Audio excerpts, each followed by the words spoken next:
maximum shear stress theory, or von Mises stress in a distortion energy theory, or maximum normal stress in the case of brittle failures, right? In the case of brittle failure materials, or you can use Moore Coulomb failure theory. Again, it will be very similar to your shear stress theory, right? But you are trying to develop an equivalent stress measure, which would be compared with the uniaxial strength, and then decide whether the material is failing or not. This uniaxial strength could be yield strength in the case of ductile materials and ultimate strength in the case of brittle materials. That's all is the philosophy of failure theories. However, we should keep in mind of some of the limitations of these failure theories, right? So there are some fundamental assumptions that we have mentioned in the very beginning. The material is assumed to be isotropic and homogeneous, right? And the second assumption is the loads are applied on the component in a quasi-static manner. That means the loads do not change with respect to time, right? So time invariant loads that we have. And the third and most important assumption is that there are no cracks in the material.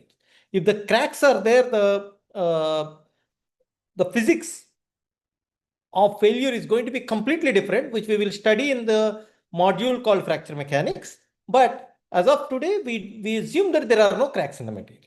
Okay. So these are the three fundamental assumptions that we have when we are talking about static failure theories. Okay.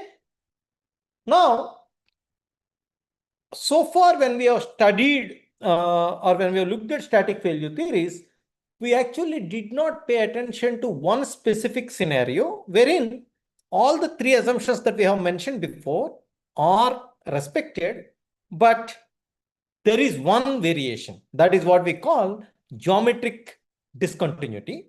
Because of geometric discontinuity, you will have stress concentration in the materials. So if you have such a geometric discontinuity, how do you account for when you are applying your failure theories on the component, right? So we have to talk about notches and stress concentrations. Notch is basically can be anything. It could be a hole, it could be a groove, it could be a fillet, or it could be an abrupt change in cross section, as we can see in this figure. Or in other words, it can be anything that disrupts the smooth contours of a part. What do you mean by that? For example, if you take this picture on the right hand side, where you have a stepped shaft, and imagine this like a pipe. Okay. So if there is a fluid flowing through, water is flowing through the pipe, at the larger cross section, you see that these are streamlines. The distance between the streamlines is going to be larger. And when it goes to the smaller cross section, obviously the velocity of the fluid flow increases because continuity has to hold good. And as a result, the distance between these contours will reduce. All right. And this reduction happens suddenly. Up to here, you have one cross section, and here onwards, you have another cross section. And as a result, at the intersection, at the geometric intersection where the geometry is changing from larger diameter to smaller diameter, the contours have to take a sudden turn, right? And that is typically what causes turbulence in otherwise laminar flow in fluid problems. Now, if you don't want, so this sudden disruption is what causes turbulence in fluid flow. In solids, imagine these guys are as stress lines, all right? Let us say you are applying a force F on both sides. Force per unit area is your stress. So on this geometry up to here, the stress should be force by some A1. And in this geometry, the stress should be force by A2. The fact that A2 is smaller than A1, the stress value should be higher here and stress value should be lower here. At this junction, there is a jump in the stress, right? A smaller value jumps to higher value. And that jump should be accommodated within a very small region. And that causes what we call stress concentration.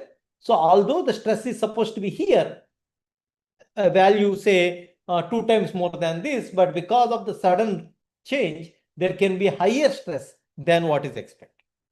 And this is typically happens in many geometries where there is a disruption or sudden disruption to the general contours. How do we mitigate this? In engineering, typically, we try to avoid these sudden geometric changes by, for example, in the stepped shaft, you sort of give a fillet, all right, like as is shown in this figure below. And this fillet will change the rate of change of stress, right? Because instead of suddenly dropping the cross section, you are gradually dropping the cross section. As a result, the stress will reduce gradually rather than suddenly. And that will result in a lower stress concentration. But nevertheless, whenever there is a geometric change, you will have stress concentration. And hence, one needs to account for this stress concentration. And in machine components, in mechanical engineering, where are these stress concentrations?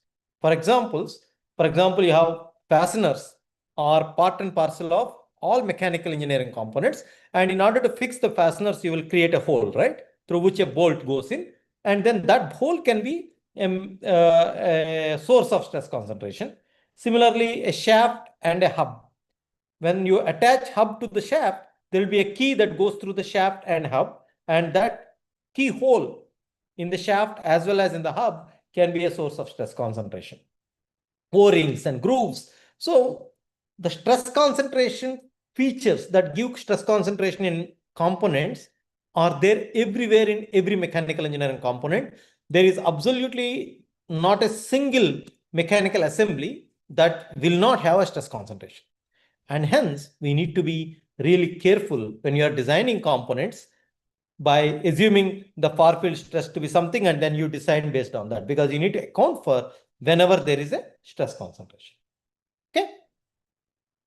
So now let us look at some idealized scenarios. If you have a plate with a hole, which is an elliptic hole, whose semi-major axis is A and minor axis is C, and if it is subjected to a far field uniaxial stress, then the maximum stress that is experienced in the body is Kt, that is what we call stress concentration factor, times nominal stress. Nominal stress means far field applied stress. For example, if you cut the cross section here and if you measure the stress here, it will be same as sigma norm. But as you come closer to this fellow and if you measure the stress concentration here, right, then you will observe the stress value, not stress value here. Then that stress will be sigma max will be Kt times sigma norm, where this Kt, which is called stress concentration factor, and this T means theoretical stress concentration factor, is actually, or a geometric stress concentration factor, is a function of this geometry, which is 1 plus 2 times A by C. Suppose if it is a circular hole, A and C are same, then the theoretical stress concentration factor will be 3. What is the meaning of that? The meaning of that is if you have a circular hole and if you apply a far field stress of sigma at the periphery of the stress circle, the stress will be 3 times the applied stress. So when you are designing the component, the stress that you need to compare with the failure stress should be the stress at this point, because this is the maximum stress in the material because of the presence of a hole. And you should always keep in mind what will be the maximum stress in the component, and the maximum stress could be coming from the stress concentration factor, and hence you need to account for that. And the stress concentration factor Kt can be written as sigma max by sigma norm, and this is very important. For this depends on the geometry and also the type of loading, whether you are applying a normal tension or shear or bending. So the material is subjected to tensile load or a shear load or a bending load or a torsional load. All these things change the stress concentration. And now if you look at this fellow carefully, as you change, suppose the stress concentration factor, as you reduce the value of C. What do you mean by reducing the value of C? The ellipse is becoming more like a sharp notch, then the stress concentration factor increases, right?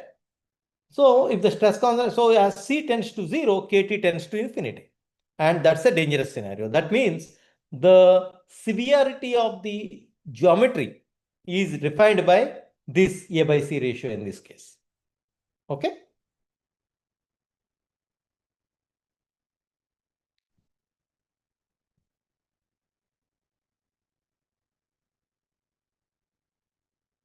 So now let us, people have done, how do we remember these notch stress concentration factor or theoretical stress concentration factor? You don't need to remember. These are available. People before us have done a lot of work and have computed these values by doing experiments. Today, you can actually do finite element simulations to find out the stress concentration factor. But before that, there were no means of finding these solutions numerically. So people have done a lot of experiments, and using that experimental data, they have generated the stress concentration factor. Suppose if you have a stepped shaft and if it is subjected to axial load P, and this is the groove whose radius is R, outer max diameter is small capital D, minimum diameter is small d, and the radius or fillet radius is R, then you can calculate stress concentration factor different d by d for different d by ratios, d by dA and R by d ratios. And either you can use this graph or you can use this table, or you can use this formula. A table will give you the values of A and B. You can use this formula to find the stress concentration factor. And this is valid only when the shaft is subjected to axial load. If the shaft is subjected to, again, the shaft is having a circular cross section. And if you have a shaft which is a rectangular cross section, and if it has bending moment instead of axial load, the stress concentration factor varies like this. Right? And like this, for different loading scenarios, you will have stress concentration factor tables or charts available in the literature. You can actually look at this textbook of Robert L. Norton, Machine Design. There, the stress concentration factors for notched shafts are available under various loading conditions. Or any design data handbook will have these charts. One can read from these charts, or one can use this formula to compute the stress concentration factor. Is that clear? I'm sure some of you may be using them in your design if some of you are doing some design calculations. So now let us look at a simple problem. Okay. So you have a circular shaft like that, as shown in the figure, has a U-shaped groove. The shape groove is U with groove height is H 10.5 mm deep. The radius of the groove is 7 mm. So the groove height will tell you what is capital D and what is small d, right? And radius of the groove is 7 mm. And the bar diameter away from the notch is 70 mm. So the capital D is 70 mm. On this, a bending moment is applied and a twisting moment is applied. Bending moment is 1 kilonewton meter and twisting moment is 2.5 kilonewton meter.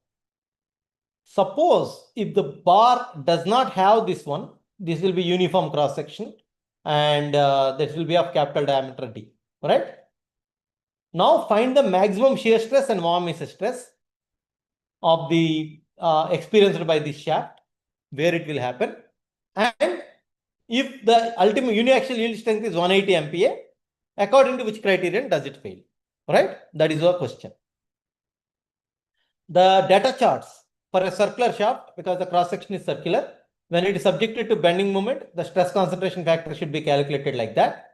If it is subjected to torsion, the stress concentration factor should be calculated that. So for torsion, what do you mean by stress concentration factor?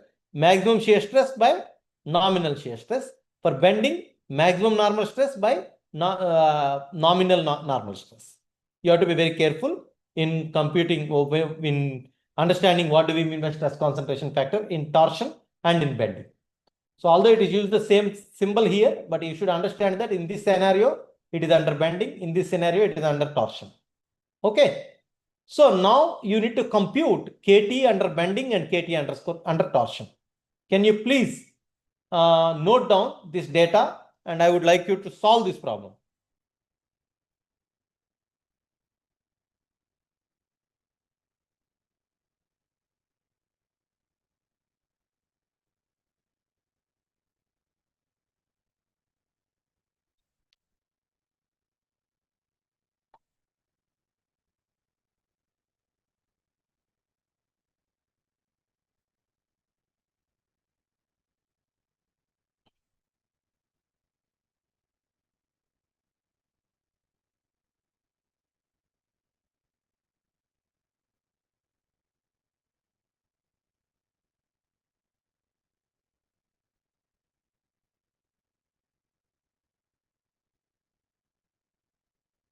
Have you noted down?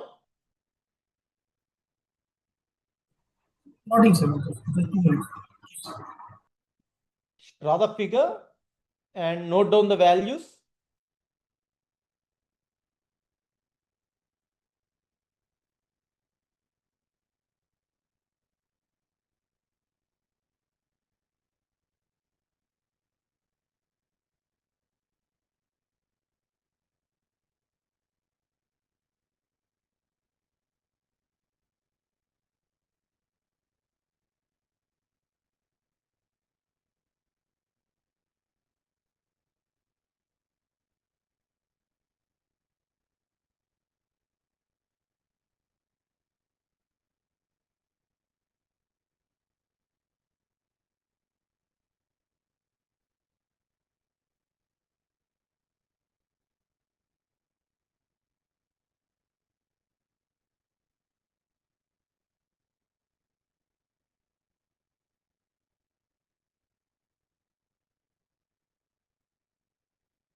Okay, if you have noted down, okay, let me note down so that I know how much time it takes.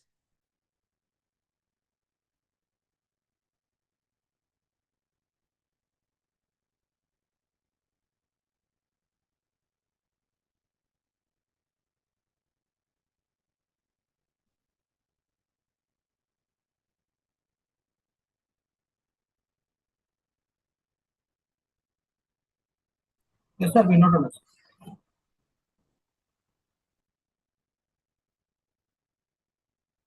Capital D is equal to 70 mm. H is equal to 10.5 mm.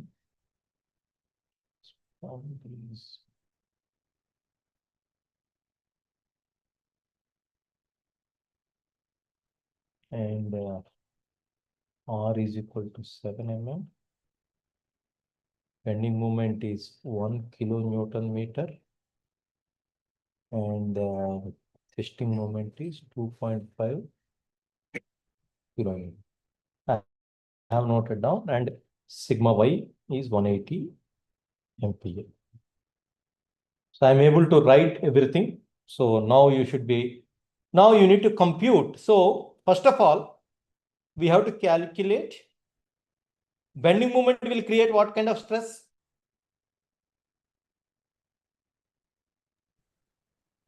Bending stress or flexure formula. You Sorry? You have to use a flexure formula to calculate the What It will- stress?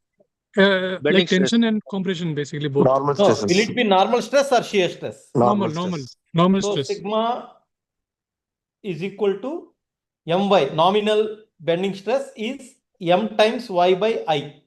Correct? Yeah. Yes.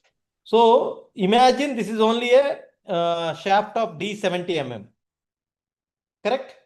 So what is m that we have? 1 kilonewton meter. So 1 into 10 cube Newton meter. And what is y? Where is the maximum bending stress? R by 2, sir. D by 2. D by D 2. by 2, that is 35. Correct? Yeah. I is? Pi d4 divided by 32, if I'm not wrong. Pi by 32 into d to the power 4. What is I is pi by pi d power 4 by 64 or 32? 64, sir. 64. Okay. Pi d 64, sir. power 4 by 64. 64, sir. So D is what? 70 mm. Correct? Yes or no? Yes, sir. Yes, sir. Yeah. So if you convert everything into mm, so 1 kilonewton meter will be 1 into 10 power 6 Newton mm. 35 is y. Capital D pi d power 4 D is 70. So 1 into 10 power 6 into 35 into 64 divided by pi into 70 to the power 4. That will be in what units? Newton per mm square. That means 1 Newton per mm square is 1 megapascal. Isn't it? So whatever value that you would compute will be in MPa. 59.4, sir. How much? 59.4 mm. 4 mm. MPa. 59.4 MPa. Right? That is the nominal bending stress. And how about nominal shear stress? Tau is You equal to calculate at the notch. TR by J. Yeah, right, sir. What is T? Torque applied. How much is it? 2.5 kilonewton meter. So that is 2.5 into 10 power 6 Newton mm. R is 35. Right? 35 or not? R. Yes, sir, sure. 35 only, yeah. Yes, sir. J is 5d power 4 by 32. pi d power 4 by 32. Pi into 70 power 4. What is that value?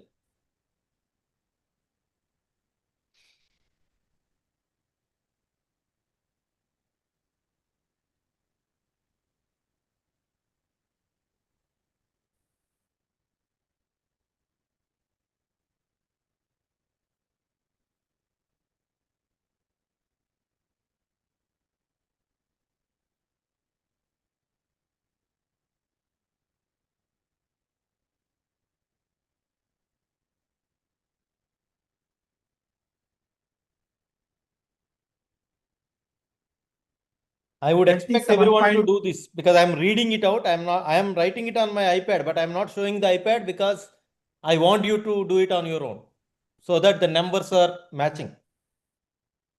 37.1 MPa, sir. 37.1 MPa. Anyone disagrees with that number?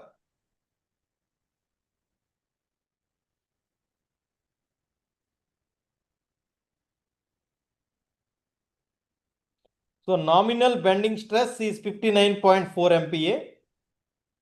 Nominal shear stress is 37.1 MPa. That is what we got.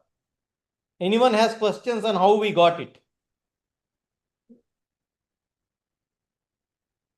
So it basically means that we are not considering this one only based on this capital D we are computing. But because of the presence of this, there will be some stress concentration, right? And because of that, what will be the maximum stress is what is going to be calculated now. Now, see, sigma max will be KT times sigma nominal. Right? Sigma max will be KT. How do you calculate KT? Bending? KTB. KTB, that is bending, is equal to, how will you calculate? Sigma max by sigma nominal. Yeah, but no, we have to calculate sigma max, no? See, you have to compute KT. We know why we have computed sigma nominal, isn't it? So basically, we have to compute C1 KT value. KT value. So Yeah. KT value formula is given for bending, isn't it? Right. Yeah. So C1 plus C2 times 2H by D plus C3 times 2H by D whole square plus C. It's a polynomial, right? 2H by D whole cube and so on, isn't it? So what is 2H by D, by the way? 2H by D is 2 into 10.5 by 70. That is 21 by 70. That is 3 by 10, isn't it? That is 0.3.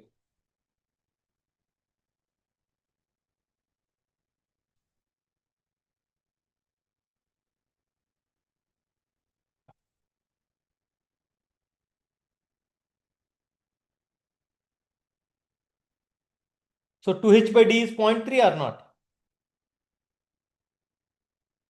Yes, sir. 2H, D can be 2R, right?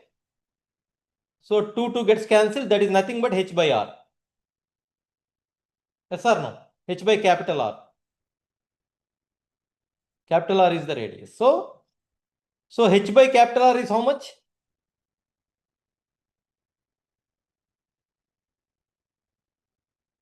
.3. Now there is a confusion, right? In this here, H by R is given. This H by a small, this is not capital R. This is not the diameter of this fellow. This radius is the radius of the groove. So what is that? What is small r, by the way? 7 mm. Very good. 7 mm. H is 10.5. 10.5 mm, right? That implies H by R is 10.5 by 7. That is equal to 1.5.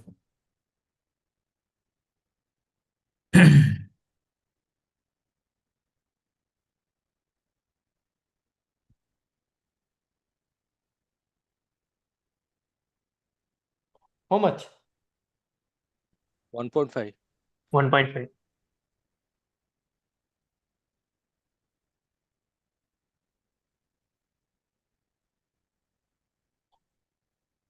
1.5. Very good. So now 1.5 is where? In the first one, right? H by R is less than or equal to 0.25, less than or equal to H by R less than 2. So you have to take this formula, right? So now what is C1? C1 is equal to 0.594 plus 2.958. Square root of H by R is 0.15. Sorry, 1.5. Square root of 1.5 minus 0.52 into 1.5. Correct? C2 is 0.422 minus 10.545 times square root 1.5 plus 2.692 into 1.5. C3 is equal to 0.501 plus 14.375 into square root of 1.5 minus 0.486 into 1.5.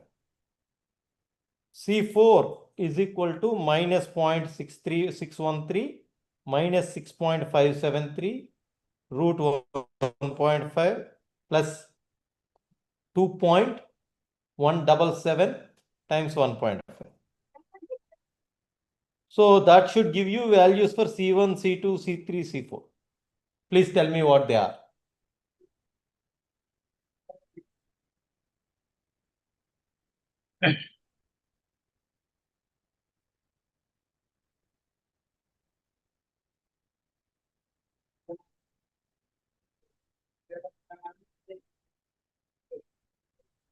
It is just a manual labor. There is nothing to think here, but I would like you to compute these values.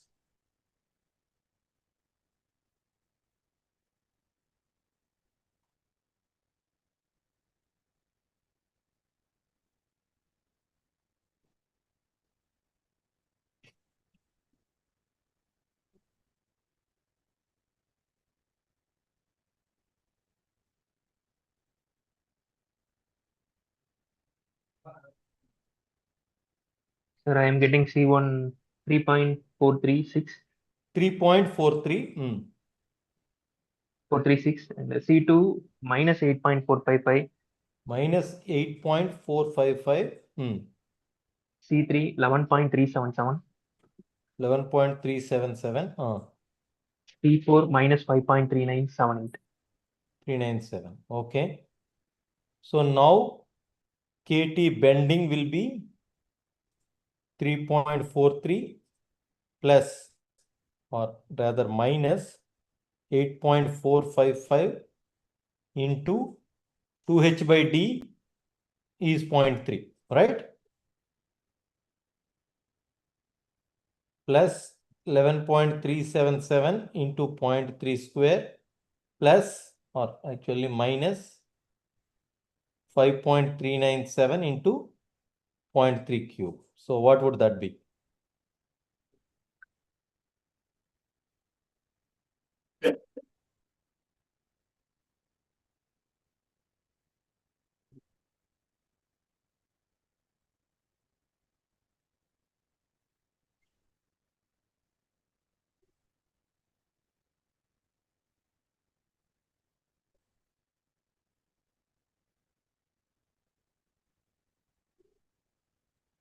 One 1.778. 1.778. So sigma max will be equal to 1.778 into sigma norm. Nominal is how much? What did we compute nominal stress to be? 59.4, right?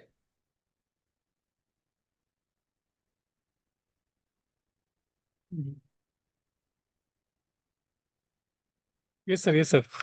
So that will become 105.6361. 64.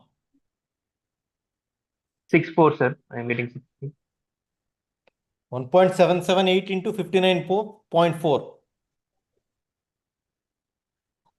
Yeah, 105.642. So, but okay, that is maximum. Okay, fine.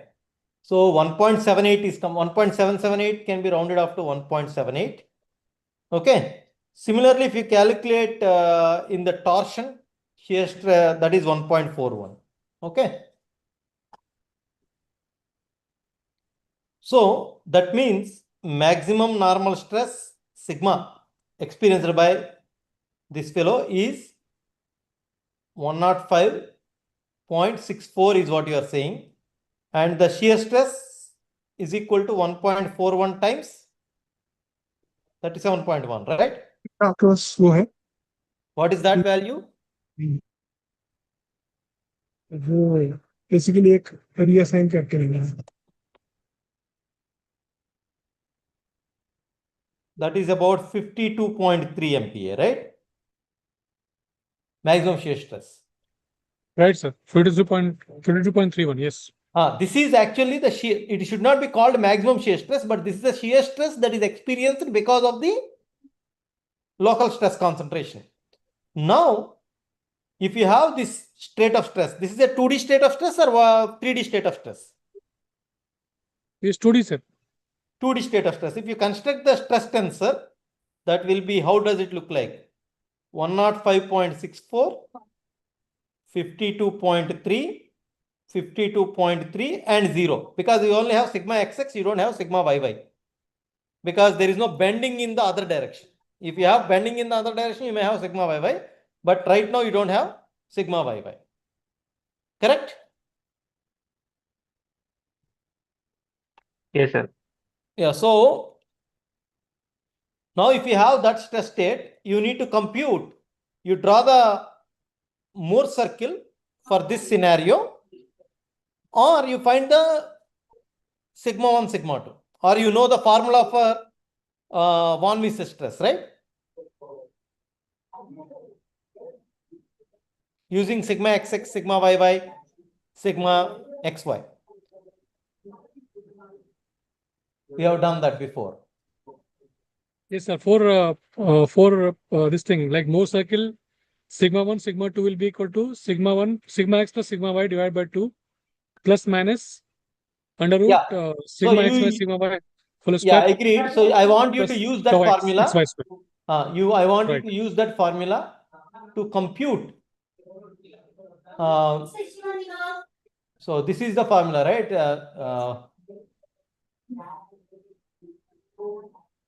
This is your equivalent stress, isn't it? So that equivalent stress is equal to square root of sigma x is 105.64 square. Sigma y and sigma z are 0, and then again another 105.64 square, because this is sigma x square, this is 0, sigma y is 0, sigma z is also 0, plus 6 times tau xy. Tau xy is 52.3 square, whole divided by 2. What will be the equivalent stress?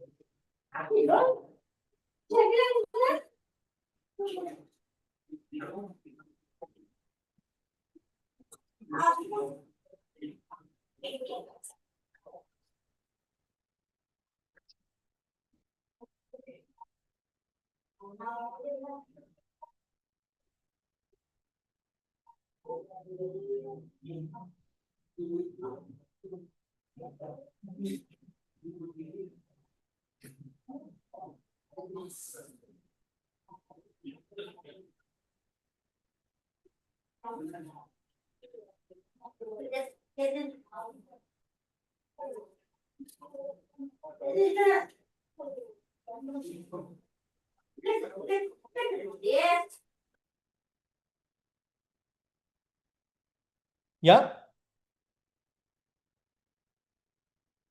So what is the sigma E?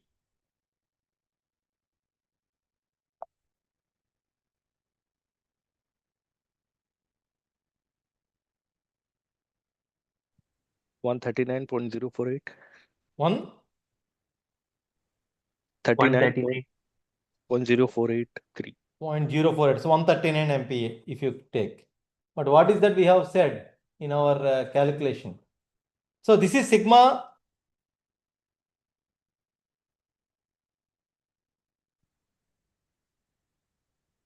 Yeah.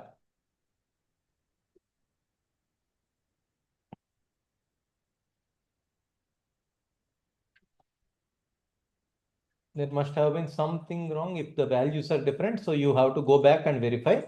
But the procedure, so it should be 1 Mrs. stress is 305.95 MPa. That means there is something somewhere went wrong.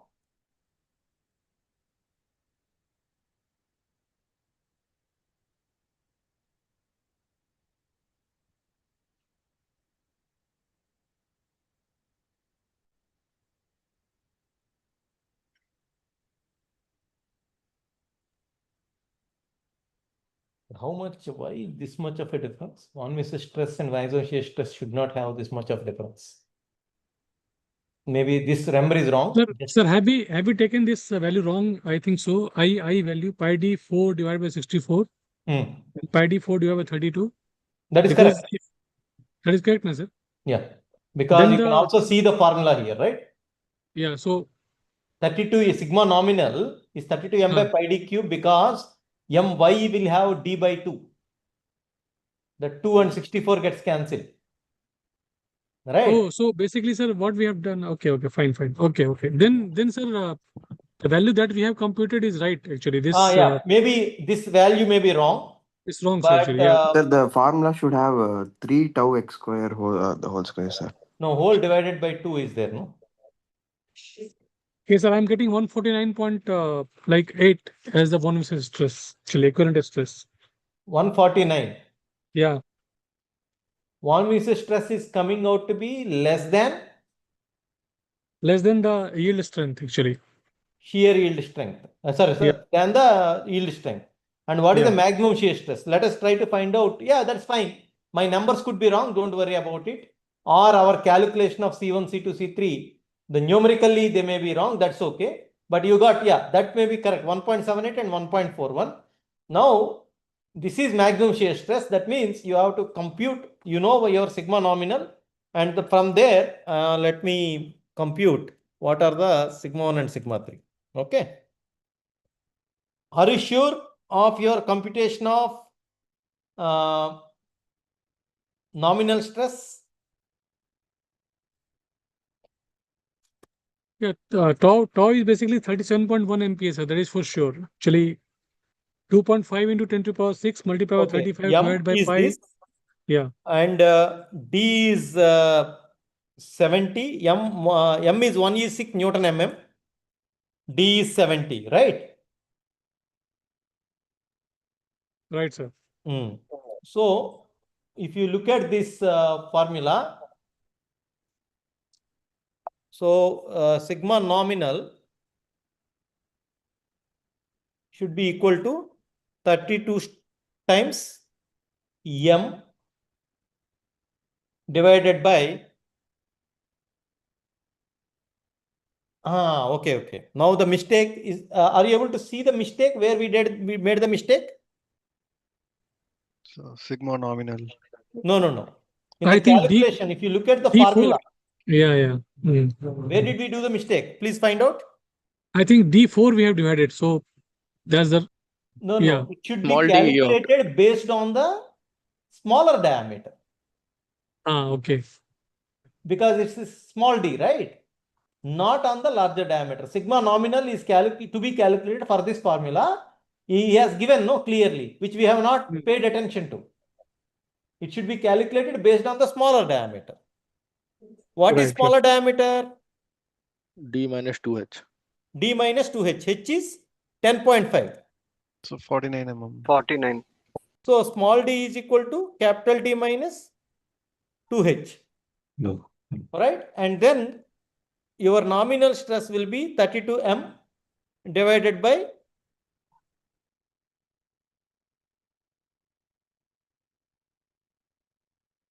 that will be 86.6 MPa, isn't it? I'm getting 83.6. Uh, 86.57. 86.58 is coming. Yeah. 86.6 is probably the right number. I don't know why you are Okay, getting okay. 83 Okay, point. okay. Yeah. So instead of earlier we got 59.4, that should be actually corrected to 86.6, correct? It should not be 59.4, it should be 86.6. Similarly, your torque is 2.5 kilonewton meter. So if you do that, then your nominal shear 108.22. will be 108 16 point. times torque divided by pi d cube, right? What is shear? 108.2, 2. yeah, 2 or 24 is what I get. Okay. Shear is coming out to be 108.24. Correct. So now the actual shear stress, experienced shear stress because of the stress concentration, sigma is equal to KT bending into sigma norm. That will be KT bending is 1.78 as we can see here into 86.6, right? And actual shear stress that is acting is KT torque into tau nominal, that is equal to 1.41 into 108.2.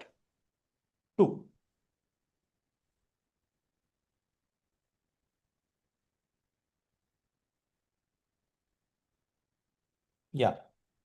So then the actual stress, that is stress tensor. So 1 point KT bending is 1.78. KT torsion is 1.41.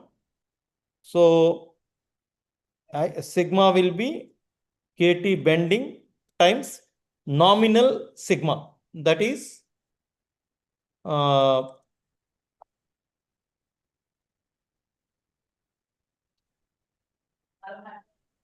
86 point something.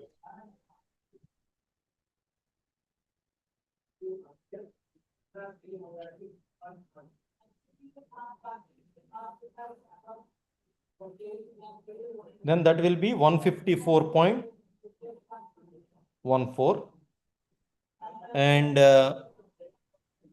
So 152.59 shear, max shear.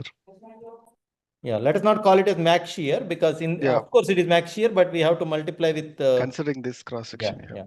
Yes, sir. I'm getting one missile stress as 305.97. So it's matching So actually. that matching, Yeah. right? So it Yeah. is 152.62.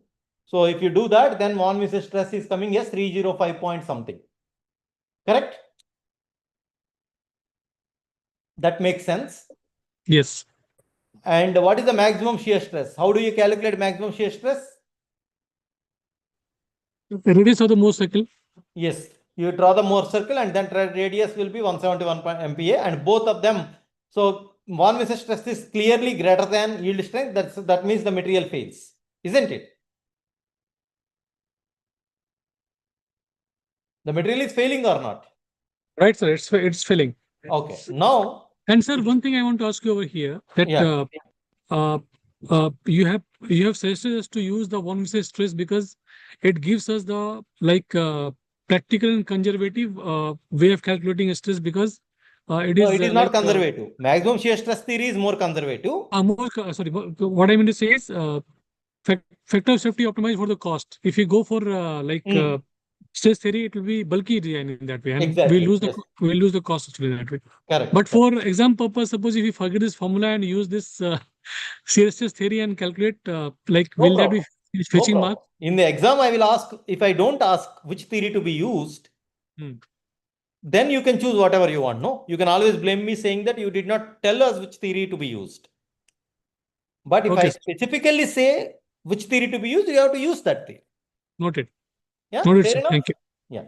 Thank you. So according to maximum shear stress theory, one distortion energy theory, it is failing. According to maximum shear stress theory, is it failing or not? It will fail, sir. It will fail more How will you Factors- say? By looking at the numbers, how can you say? Sigma y by 2. Yeah, sigma ys. maximum shear stress Sigma. has to be compared with shear yield strength. Shear yield strength is only 90 MPa. Compared to the shear yield strength, it is much larger, right? So Yes, that's sir. why it will fail in maximum shear stress theory also. Okay. Is that clear or not? Right, sir. And we can also judge by this, sir. Anything which is failing in one Mises theory will Ah. definitely fail in what I mean to say is shear stress theory for sure. Anything that fails under von Mises theory will definitely fail in shear stress theory. Now, Right. now the question is, let us say you have not taken stress concentration factor into account in this particular scenario. Okay. So with 86.6 as normal stress and 108.2 as shear stress, can you compute what is your equivalent stress?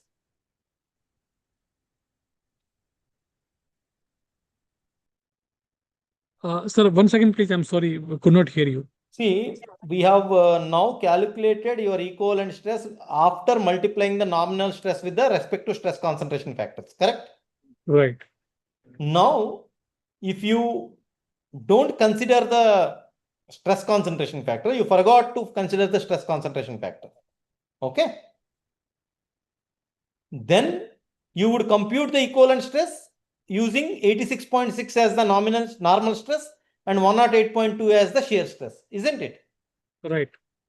If you do that, what is the equivalent stress is my question. Okay. Fine. Can you compute that?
One Mises, I'm getting 206.13 or something. Correct. You get 206 206 MPa, so it still fails, right? Yeah. Yeah. Now, if your yield strength of the material, instead of I have given 180 MPa, let us say I have given the yield strength of the material is 250 MPa. Then will it fail? No. It is not failing when the yield strength of the material is 250 MPa. Correct? Yes, sir. When you don't take into account of the stress concentration factor. So, but if you take into account of the stress concentration factor, even with 250 MPa, it is failing, isn't it? Right, sir. Even that it will fail. Yes. Good. So that demonstrates that in order to properly assess the failure, that you need to account for the stress concentration factor. If you don't account for the stress concentration factor, you might wrongly conclude that the material is safe, but in fact it is unsafe in reality. Okay. Any questions? Any further So can you questions? explain that last portion again? Let us say now in the same problem, I have given you the yield strength to be 275 MPa. Yield strength of the material is 250 MPa, not 275, 250 MPa. Okay. Now, all these calculations will be same, right? Except yield strength is 250 MPa. If yield strength is 250 MPa, these two says that is it will it fail or not according to the values that you have computed.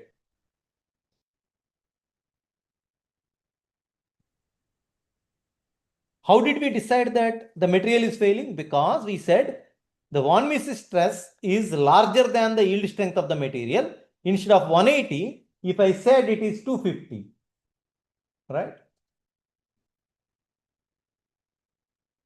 Yes, Instead sir. of 180,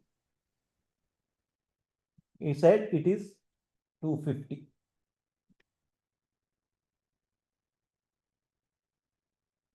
Now you tell me what happens.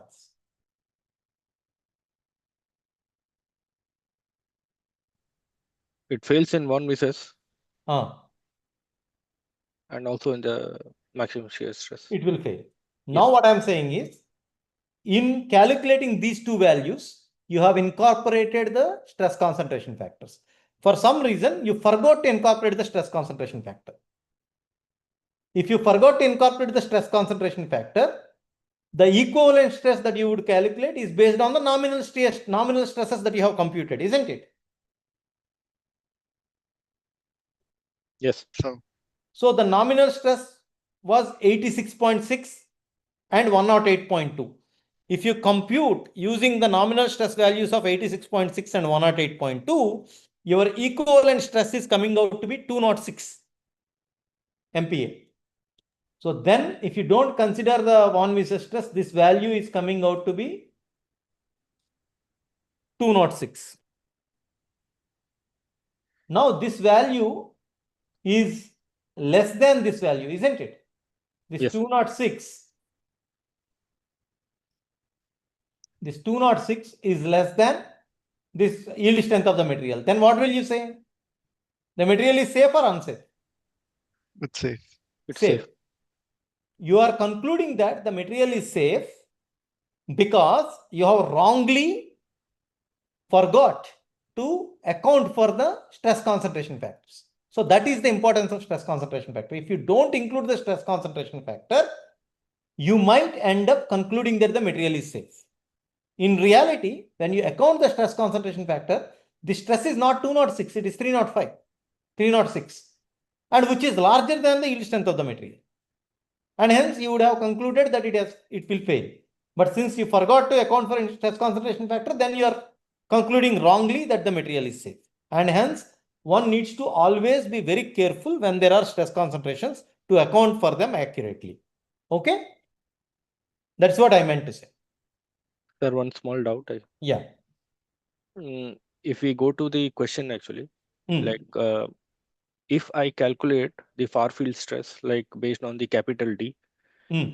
and then I also calculate the stresses based on the small d Hmm. and divide them, can I still calculate KT actually? No, but here, if you look at this formula, right, this is the chart that Yeah. you have.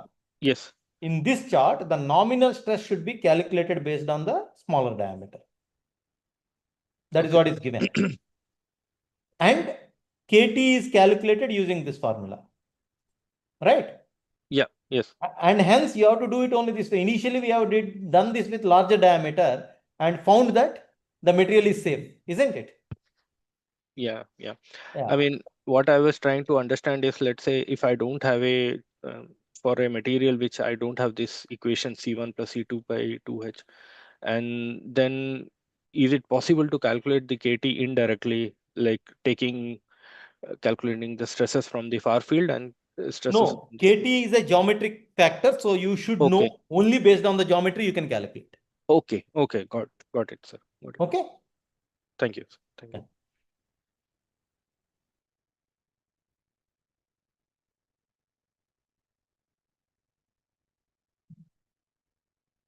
One minute, I have to.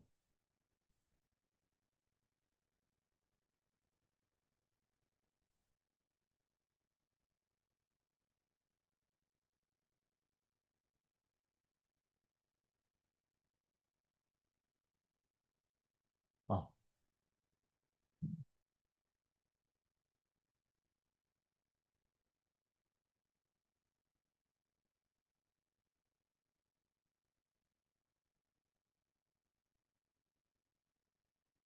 So any other questions? So that sort of completes our discussion on failure theories, static failure theories. and the importance of accounting for the notches. Okay. Of course, the notches part will not be there in the exam. Okay. Because I have only taught you today. Next, we will Sir, I have a start. doubt. Yes. Sir, what will be the maximum value of KT which we can derive?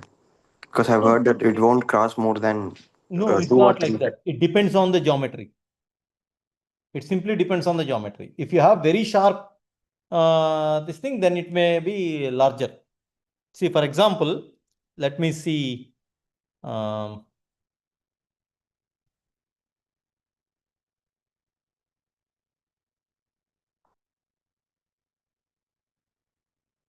For a given geometry, you can say, but what should be the maximum value of KT? It is not, there is no such. You can have Sir, some for exam, 4. So, for example, if you look at this fellow, for a, it depends on how these, if you would plot this KT, or here you look at it, this fellow, right? If your R by D is very, very small, it can go up to 4 in this scenario. In this scenario, it can go up to 4.5, or even if it is much smaller, it can go like that. I have not computed beyond this value, but you could, it will increase significantly, right? It is, you can see that it is asymptotically becoming infinity, isn't it? So it Yes, sir. precisely depends on R by D ratio. That means the severity of the change in geometry. Is that clear? Yes, sir. Yeah. I'm clear now. Sir, does this apply only to continuous solids, or what if I have a bolted connection and I still have a major cross-section change? So if you have a bolted connection, you have a hole, right? Circular hole. Yeah. If you have a circular hole, the stress concentration factor is easy to find because No, A and C are equal to 1. So it will be 3 times the stress concentration. KT is always 3 for a circular hole when it is subjected to uniaxial loading. No, what I'm trying to ask is if there is a fastener assembly and there is a Yeah. cross-section change in that direction, I'm saying. Yeah. So it is like a hub, right? When you have a hole, when you have a shaft and hub, right? Then there is a change of cross section. So you can either, this element will be either one shaft. Most of the times it will be shaft, right? Yeah.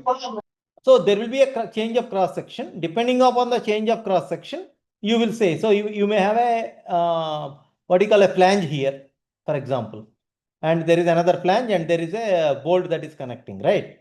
So depending upon what you are designing, you have to look at the flange, and only on the flange you have to look for change in cross section and the forces acting on the flange. And if you are talking about the shaft design, you are only talking about the forces and the geometric variations that are happening in the shaft. When you are doing an assembly, you have to design individual components, no? Okay. No, I was thinking the cross-section change happens right about the bolt. So the bolt will experience more stress concentration. Both, because see, there is no change in cross section in the bolt, or there is change in cross section in the bolt also. No, the bolt is simultaneously the cylinder. No, but if it is bolt is going through a scenario where there is a change in cross section, when there is a larger hole, the bolt is not actually touching the hub, no? Because normally it should be bolts Okay, of and periphery should understood. be touching both sides, Assemblies, isn't it? so assembly should be broken down and then again this Yeah. Then that should be- assembly is a poorly designed assembly, because your whenever bolt is connecting two geometries, the both sides the radius should be the same, isn't it? Otherwise, Well, bolt yeah. will not have its purpose serving. Yeah, I understood. Thank you. Any other questions? Sir, exam syllabus is still till ductile failure, right? Not Yeah. Okay. You want me to include ductile failure with the notches? I mean, the logic remains the same only, that you Yeah. have to calculate the. Yeah. There is nothing much, but you have to remember that you have to account for. Yeah. Okay. Yeah. Anything else? Any other questions? Brittle Okay, failure sir. are not coming, right? Brittle failure is not there for the exam. That's Okay. correct. Thank you. Thank you. And I And hope that Professor, you are working on the assignment that I have given you. so the exam pattern will be similar to the question that has been asked in the assignment, sir. Oh, Plus yeah. one. Yeah, more or Okay. less. There may be Okay. some surprise. If Of course, without sir, of surprise, course. what is fun? Right, sir. Right, sir. Yeah, yeah. If Sir, we in have any the- problems, sir, we'll ask you. Yeah, if you have any problem during the exam, you can ask, and I have the freedom to answer or not. Okay. Yeah. Of course, sir. Of course, sir. Sir, one small Thank you question, so doubt much. on the assignment actually. Yeah. You have asked question number 2 on the hoop stress and the Let me open the question. Um,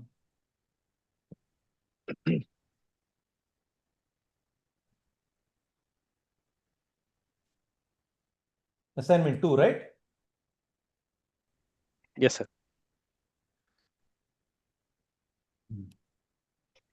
A pipe with closed ends has a wall thickness of 10 mm and an inner diameter of 0.6 mm, not meters, sorry. It cannot be meters, no. That's the okay, yeah. So please.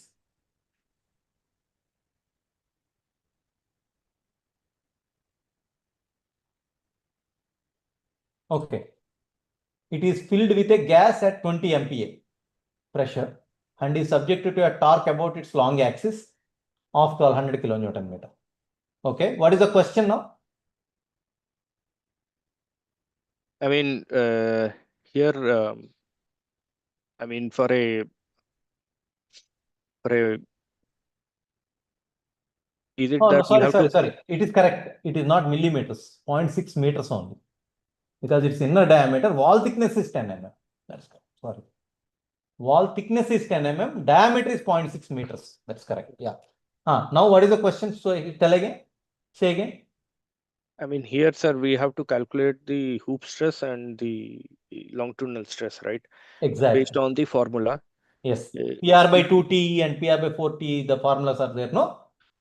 In some of the literatures, I saw that there is something called a radial stress also. So Sigma R. that we have to account or not? Yeah, because the I don't know. pressure will be that, no? Pressure is acting radially. Okay. Yeah. So you take an element on the one of the elements on the pipe area and then draw the free body diagram. Then you will have radial stress, hoop stress. In this case, you will not, you just check whether you will be generating the longitudinal stress or not. Because I said the pipe with closed ends, right? Because it has closed ends, that means there is a gas pressure is acting along this on the ends. That means that will also apply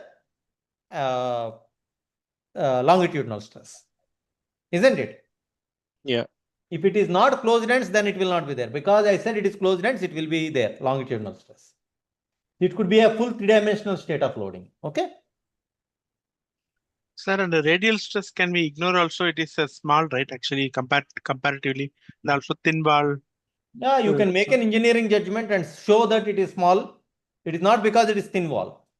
The radial stress is the sigma, that is 20 MPa, no?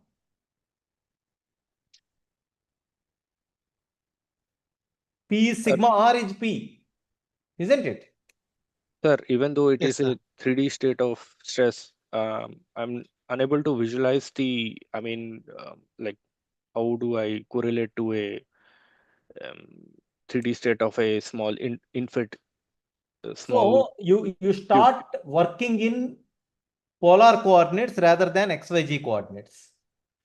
Okay. Radial stress, longitudinal stress, and hoop stress.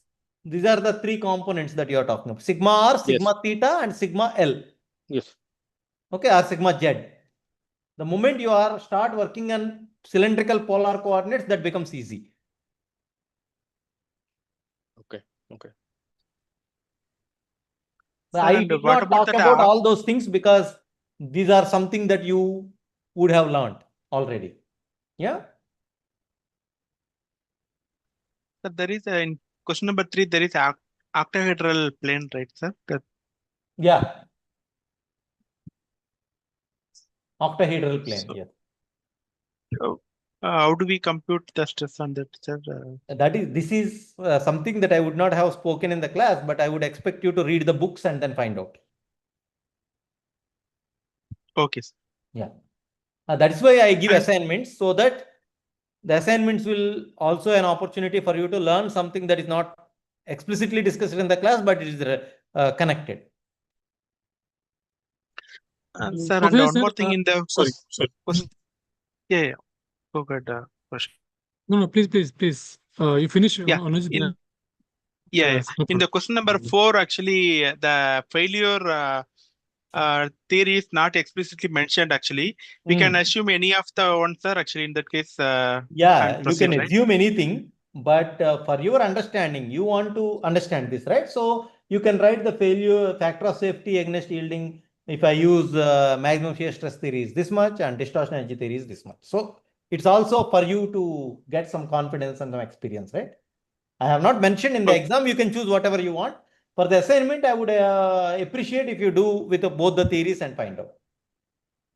Okay, sir. And Sorry. here we have the wall thickness is small, actually.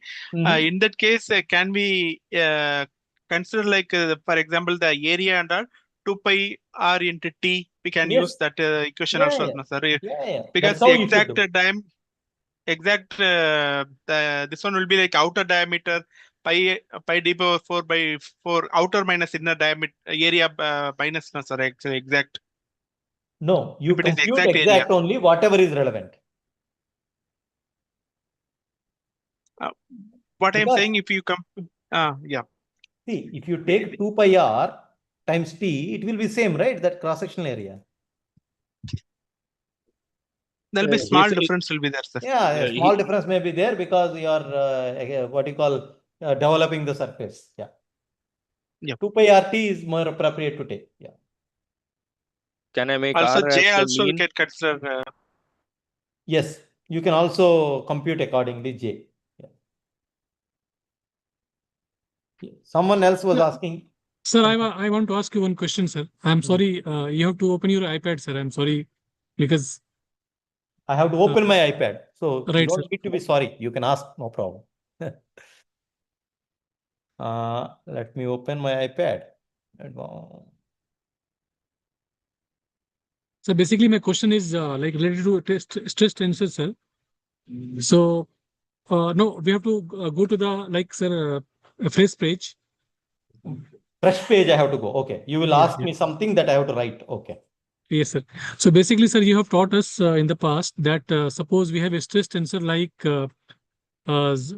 500, Hmm. 500, then we have suppose yes 080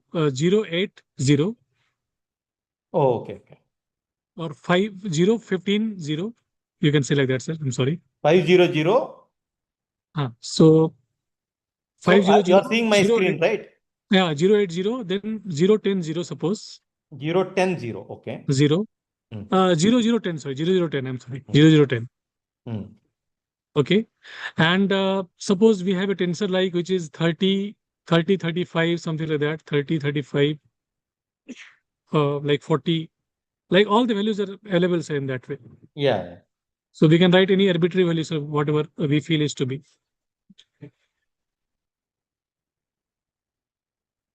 Okay. Right, sir. So you have taught us that this stress, sigma 11, sigma 12, sigma 13, and sigma 12, sigma 21, sigma 23, like that. So this can be written in the like combination of hydrostatic plus derivative. Right. Let me write that. So Yes. Yeah. the hydrostatic component of this is equal to sigma 11 plus sigma 22 plus Sigma sigma 22 plus 33 by 33 divided by 3. that is 30 plus 15 plus 40 by 3. Oops. 40. Yes, sir. By 3. That is, Yeah. let me make it 45 to make it 60 plus 30, 90 by 3. Yeah. That is equal to 30. right? Yeah. So this, what I can do, Mhm. so hydrostatic stress part is this 30, right? So now I can do deviatoric stress is equal to 30 minus 30, 0, Mm. 35, 40, 20, 15 minus 30 is minus 15, 20, 80, 60, and 15, right? And hydrostatic part is equal to 30, 0, 0, 0, 30, 0, 0, 0, 30. If you add these two, what I will get? Is a complete 30, tensor. the Yeah. same tensor, right? Right. Now my Hmm. question is question number 3 is I had tried to solve this problem by calculating the eigenvalue of the system and getting some lambda 1, lambda 2, lambda 3, and They hence are your principal stresses. that will be my principal stresses, sir. That And is sigma 1, sigma 2, and sigma 3. Hmm. And second approach I had thought of, sir, doing by this. What I mean to say is calculating sigma m, finding the sigma h, and then expanding this same tensor to deuteric and hydrostatic component of that. Yeah, And you one- have mentioned the deviatoric part, and this is the hydrostatic part. Yeah. Yes, sir. And finally calculating the principal stress, because you told this is a invariant. Wait. Yeah. If Yeah. you find the principal stresses of this, Hmm. that will be different from the principal stresses of this tensor, right? Oh, okay. Yeah, it will not be same. Hmm. Right? Because this is the sum of these two. And when you are writing additive decomposition, it will not be like that. So for example, let us look at this fellow, okay? A x is equal to lambda x. This is the eigenvalue problem, right? Right, sir. If I am writing A as S plus H Hmm. times X is equal to lambda X, then this is equal to Sx plus Hx is equal to lambda X or lambda Ix. Okay. So Sx is equal to lambda I minus H times X. Isn't it? Right, sir. Right, sir. Yeah. This is not a scalar anymore. So that Sx is equal to, it will be some other. So that means Sx is not lambda X, right? Sx is not lambda X from here, unless H is equal to 0. But H is not 0, isn't it? Yes, sir. Yes, sir. Yes, sir. So there is another way to do it. I will tell you. So why you are calculating sigma 1, sigma 2, sigma 3, you want to calculate equivalent stress. That is Right. square root of sigma 1 square plus sigma 2 square plus sigma 3 square minus sigma 1, sigma 2 minus sigma 2, sigma 3 minus sigma 3, sigma 1 divided by 2 is there, or this is the, or 3, whatever it may be there. But if you have a deviatoric stress tensor, the equivalent stress can be written as square root of 3J2, where J2 is second invariant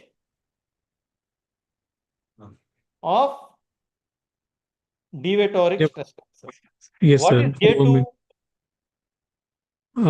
Sigma 1 into No. okay. J2 is minus 1 times Sum of minor. sum of the principal minors Yeah. Okay. of S. So now if you go here, how do you calculate the principal minors?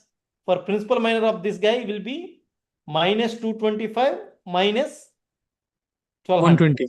1200. 1200. Yes. That is the first principal minor. Second principal minor is how much? 300. Sorry. 3200 minus 3200. Yes. Right? Right, sir. Plus that third principal minor 700 minus yeah. 700. Yeah.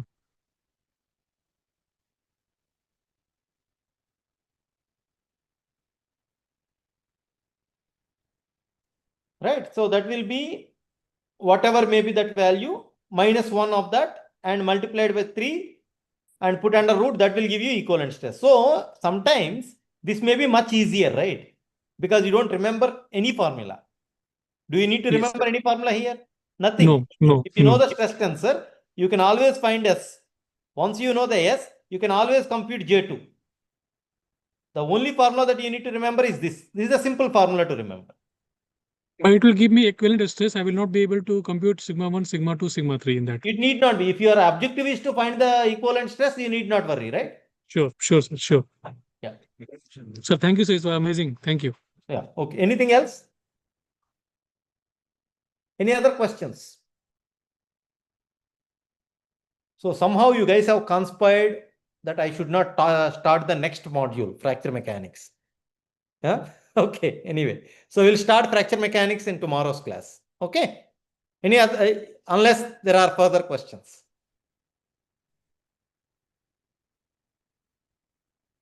Okay. All the best with your assignment. I think you do it very carefully and do it independently, and make sure that you understand everything that you are doing in the assignment. You are not, don't do it for submitting, but do it for do it as if you are preparing for the exam, if the exam has similar questions. Okay. So you should go through first assignment and second assignment very carefully and prepare for the exam. Okay. All right. Sure, sir. Thank Thank you, you. sir. Thank you. Bye. See you Thank you. tomorrow. Thank you, Thank you, sir. sir.